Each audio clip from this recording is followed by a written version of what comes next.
Entrevista Venevisión. Líder en opinión. Por tu canal independiente, Venevisión. Muchísimas gracias por acompañarnos en Entrevista Venevisión. Ya estamos listos para iniciar nuestra conversación con el invitado del día de hoy, Jesús Faría, ministro para Comercio Exterior e Inversión Extranjera. Gracias por estar con nosotros hoy. Muchas gracias, Andrea. Interesantes temas que conversar y sobre todo contextualizar lo que está sucediendo en el país cuando van más de 50 días de protestas, hay 48 víctimas fatales, más de 1.500 personas detenidas. ¿Cómo interpreta el tren ejecutivo lo que está pasando? Y yo creo que genera un poco de frustración entre los manifestantes saber si se escucha o no se escucha la voz de la protesta. Mire, Andrina, en primer lugar, nosotros hemos definido esta coyuntura como parte de un proceso de insurrección armada por parte de la oposición. No son sencillamente manifestaciones y protestas. Ahí hay un grado, un cúmulo, un contenido de violencia y en algunos casos de fascismo inocultable y absolutamente despreciable. Los condenamos de manera categórica. La oposición, ante la imposibilidad de derrocar al presidente Maduro, una agenda que ellos han mantenido por 4 años, se lanzan a la calle con el objetivo de alterar el orden público, de sembrar el terror, no solamente desde el punto de vista material, sino también desde el punto de vista espiritual, un clima psicológico de terror. Y eso lo hacen con el mayor apoyo de gobiernos extranjeros, fundamentalmente del gobierno de los Estados Unidos. Y la reflexión nuestra es muy clara. Ante esa propuesta de violencia, de muertes, de sangre, de alteración de orden público, nosotros proponemos una agenda de diálogo, una agenda democrática y una agenda que se marca en la propuesta de la constituyente. No es posible que una fuerza política, por el capricho de tomar el poder, atente contra la paz del país, someta al pueblo venezolano a una situación de zozobra, a una situación de terrorismo generalizado. No es posible que una fuerza política apueste a la guerra, a incendiar al país por el solo hecho de obtener el trofeo, que es el poder. Está absolutamente desacreditada esa fuerza política ante los ojos del país y también ante los ojos del mundo. Hablando de esa visión del mundo sobre lo que sucede en Venezuela, porque ha habido distintos pronunciamientos de corte internacional que posan su mirada sobre la crisis económica, política y social que vive nuestro país, ¿cómo enfrentar el desafío de pensar en comercio exterior e inversión extranjera en un escenario como el que vive hoy Venezuela? Quisiera saber si tiene algunos indicadores o algunas cifras que podamos manejar en cuanto a la exportación y la inversión internacional en Venezuela en el marco de todo el escenario que se vive hoy en el país. También tenemos que agregar en relación a esa pregunta muy pertinente que este ataque abierto y violento a las instituciones públicas de nuestro país y al pueblo venezolano, que está acompañado por una campaña feroz, mediática, nacional e internacional, es parte de la guerra económica. La economía cumplía con todas las condiciones para comenzar su recuperación. Aumento de los precios del petróleo leve, pero un aumento al fin, una sincronización del sector privado venezolano con el Estado venezolano, una adecuación de nuestras instituciones a comenzar a trabajar con restricciones financieras. La economía comenzaba a repuntar y tenían que frenar esa recuperación económica y la hacen a través de la desestabilización política. La guerra política a la cual se le ha declarado al pueblo venezolano es parte de la guerra económica y por supuesto eso proyecta una imagen muy negativa en los centros financieros, en los centros económicos mundiales. Nosotros hemos recibido en nuestro despacho a diferentes empresarios de otros países que desean invertir en nuestro país, porque es un país de enormes oportunidades.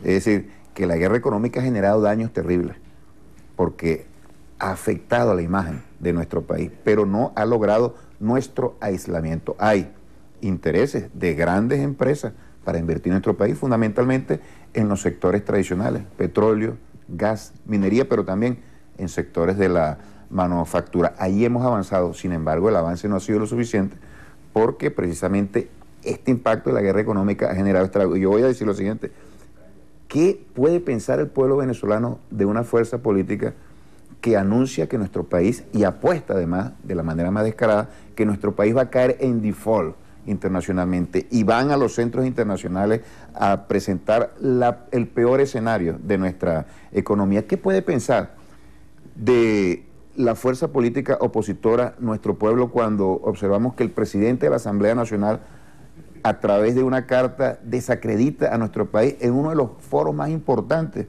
de inversionistas y empresarios del sector minero?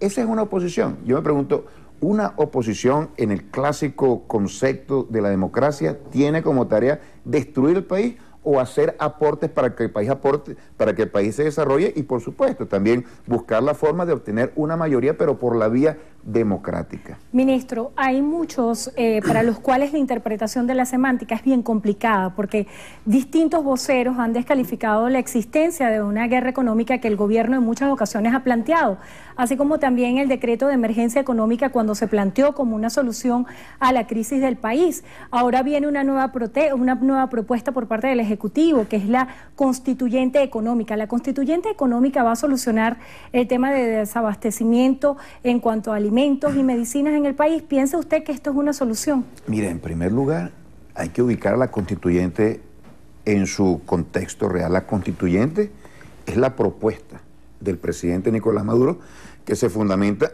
en la movilización popular del chavismo, que le da fortaleza a esa iniciativa, y la respuesta también a la política de la oposición de sembrar el caos en nuestro país, tratar de caotizar la sociedad venezolana. La constituyente es un marco para el diálogo, para el debate, para las definiciones, para el encuentro, para la convivencia pacífica, en primer lugar. Vamos a encontrarnos, vamos a dialogar. La primera condición que se debe establecer para que la economía avance es que exista tranquilidad, y eso lo comprenden perfectamente los chavistas, y por eso vamos al diálogo, y eso lo comprenden perfectamente los opositores, y por eso quieren alterar, perturbar el orden público e incendiar el país. Eso para allí. La constituyente tiene como principal virtud en lo inmediato tratar de generar un clima de entendimiento para que eso estimule la inversión y el crecimiento de la economía. Y por otra parte, la constituyente, en el ámbito de la economía, tiene como propósito plasmar en el texto constitucional, darle rango constitucional a una estrategia que nos permita a nosotros superar el modelo rentismo vigente en nuestro país de hace 70 años e ir a un modelo productivo. Ha habido muchas voces críticas en torno a la constituyente, incluso la fiscal de la República se pronunció calificando la constitución actual como inmejorable.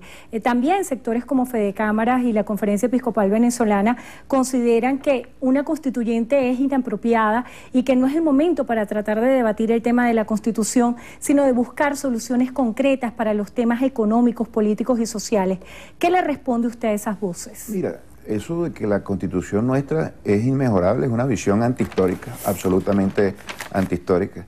Hasta el mismo comandante Chávez veía la necesidad de desarrollar el texto constitucional. Se elaboró en el 99 y estamos en el 2017. Muchas cosas han cambiado, hay muchas cosas que hay que incorporarle, y ese es el propósito de esta constitución. Se ha hecho una campaña terrible en contra de la Constitución Nacional. Esta es la batalla de la verdad contra las mentiras más infames. Y si tú me das un minuto, yo te voy a tratar de aclarar 3 puntos. En primer lugar, la Constitución se enmarca en el texto constitucional. Seguramente no me va a dar tiempo, pero en esta Constitución, en el artículo 347, se plantea claramente que el presidente tiene facultades para convocar a la Asamblea Nacional Constituyente. Se ha dicho que esto es un golpe de Estado. No, en el 347 está establecido que tiene que ir a referéndum. Ahí en ese mismo artículo se establece que cuando el pueblo es que convoca, no se tiene que ir a referéndum, se tiene que recabar el 15%. Debería haber un referéndum aprobatorio del resultado de esa constituyente. Eso no está definido acá, pero eso lo aprobará la Asamblea Constituyente. Pero yo te voy a decir una cosa,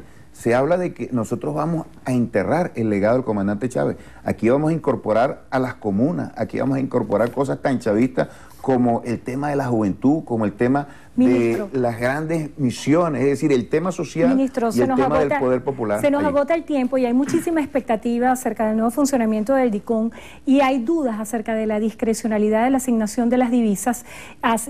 ¿Qué expectativas tiene usted en concreto acerca de este nuevo DICOM? Y si de alguna manera se va a frenar el dólar paralelo a través de esta herramienta, porque ya se ha anunciado en otras ocasiones que esta va a ser la estrategia para frenar el dólar paralelo y sin embargo persiste. Mira, en relación al DICOM, te puedo decir lo siguiente. Nosotros vamos a seguir trabajando en función de elevar la eficiencia de la gestión pública. Hay quienes tienen el interés de arrasar la economía de nuestro país para que eso genere malestar y traten de desestabilizar el gobierno del presidente Nicolás Maduro, y nosotros vemos en el tema cambiario un punto álgido, una perturbación muy importante, parte de la guerra económica.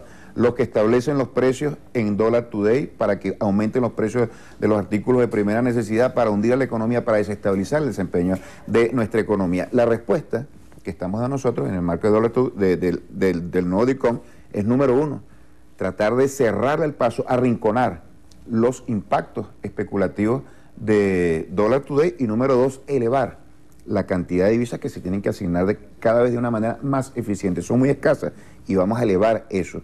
Esa es la respuesta a esta coyuntura actual. ¿Se va a modificar la tasa DIPRO? Mañana se van a dar a esos anuncios, ha sido así definido en el Banco Central de Venezuela. Entonces, en todo caso, mañana tendremos los detalles. Pero el propósito fundamental es precisamente eso. Nosotros vamos con el pueblo en la calle, con un gran despliegue popular, con la iniciativa de la constituyente, que es la iniciativa y es la propuesta del diálogo, del entendimiento en contra de la estrategia y la agenda de violencia, la agenda golpista, de los opositores que no tienen programa democrático y por eso se aferran a este tipo de actos que generan zozobra, caos, muerte. Tú dijiste, hay 40 y pico de personas que han sido asesinadas, no son muertos, han sido asesinadas. ¿Por quiénes han sido asesinados? Precisamente por estas protestas, que tienen de todo menos un carácter democrático. Y también iremos con la gestión pública. Y parte de la gestión pública se va a centrar en el esfuerzo para estabilizar nuestra economía, entre otras cosas, estabilizar el tema cambiario, terriblemente afectado por una guerra económica que sí existe y tiene una manifestación Ministro, clara en Dollar Today. Se nos agotó el tiempo. Gracias por acompañarnos. Jesús Faría, Ministro para Comercio Exterior e Inversión Extranjera. Gracias por estar con nosotros y gracias a ustedes también por habernos acompañado.